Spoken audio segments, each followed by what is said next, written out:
লোকের বাচ্চা, রাস্তায় রিক্সা চালানোর সময় চোখে কপালে না থাকিস, দেখতে পারিস না? তুই রিক্সা দিয়ে এত দামি একটা গাড়িতে ক্র্যাশ ফেলে দিছিস, তুই জানিস এই গাড়ি ঠিক করতে কত টাকা লাগবে? তোকে সারাদিন পিটাইলেও এত টাকা বের হবে না। ও বাবা, বাবা আমি বুড়া মানুষ, আমি চলে দেই নাই বাবা, আমার মাফ করে দাও, আমার মাফ করে দাও বাবা। কত বড় সাহস, তুই আমার গাড়িতে কাজ ফেলেছিস? এই কি করছিস তুই? এটা তুই জানিস এই গাড়ির দাম কত? 70 লক্ষ টাকা। তুই যে কাজটা করছিস এখন সারাই করতে লাগবে 1 লক্ষ টাকা। এই মুহূর্তে তুই টাকা দিবি, দে টাকা দে। Sir sir sir sir sir আমার মাফ করে দেন স্যার, স্যার আমি মাফ চাইতেছি স্যার, আমার ভুল হয়ে গেছে স্যার, আমার মাফ করে দেন স্যার, স্যার আমার মাফ করে দেন। মাপ মানে? ছোট লোকের বাচ্চা, আমার মুখে মুখে তর্ক করিস? এই মুহূর্তে আমার গাড়ি ক্ষতিপূরণ 1 লক্ষ টাকা দিবি, তোকে দে। এই আপনার 1 লক্ষ টাকা। আপনি কি বলেছিলেন? আপনার গাড়ির ক্ষতিপূরণ 1 লক্ষ টাকা দিতে হবে। আমি দিয়েছি আপনাকে 1 লক্ষ টাকা। এখন এই মুহূর্তে এখান থেকে চলে যান, যান বলছি। স্যার চলুন, টাকা যেহেতু পেয়ে গেছি এখানে থাকা কোনো দরকারই নেই, চলুন স্যার চলুন। টাকার কম না? দাঁড়ান। এই তুই যেন কি বলেছিলি? তুই যেন কি বলেছিলি?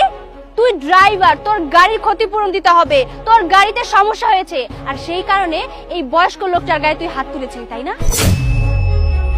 তোদের গাড়ির ক্ষতিপূরণ তো আমি দিয়েই দিয়েছি, কিন্তু এই যে বয়স্ক রিকশাওয়ালার গায়ে যে তুই হাত তুলেছিস, এটার ক্ষতিপূরণ নিবি না? এই আপনার কত বড় সাহস, আপনি আমার ড্রাইভারের গায়ে থাপ্পড় মারেন? বেশ করেছি, একটা কথা বলবি না। তোর কত বড় সাহস, তুই আমার গায়ে থাপ্পড় মারস? আপনি যে যাই হন না কেন সেটা আমার দেখার কোনো বিষয় না।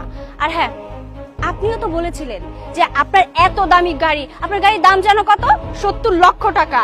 আর সেই গাড়িতে দাগ পড়েছে, আর সেই দাগ ওঠাতে আপনার 1 লক্ষ টাকা ক্ষতিপূরণ দিতে হবে। আপনার সেই ক্ষতিপূরণ 1 লক্ষ টাকা আমি দিয়ে দিয়েছি, কিন্তু আপনি যে এই রিকশাওয়ালার গায়ে হাত তুলেছেন, এটার জরিমানা আপনাকে দিতে হবে না? সেই জরিমানাটাই আপনাকে আমি দিলাম। আমি যে কাজটা করেছি না, একদম ঠিক কাজ করেছি।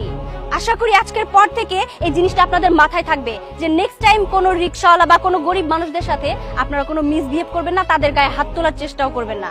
তবে হ্যাঁ, আপনারা ভাববেন না যে এই দেশে সব মানুষই বোকা, আপনাদের মতো কোটিপতিদের গায়ে হাত তুলতে পারবে না। আজকে আমি যে কাজটা করেছি না, আমার মতো এই দেশে আরো 2-4টা লোক আছে, তারাও প্রতিবাদ করতে জানে। আপনারা যদি নেক্সট টাইম এরকম কোনো কাজ করার চেষ্টা করেন না, তাদের হাত থেকেও আপনারা রেহাই পাবেন না। তাদের হাতটাও না আপনাদের মতো লোকদের গালে গিয়ে পড়বে। কথাটা মাথায় রাখবেন আর এখান থেকে এখন চলে যান, যান।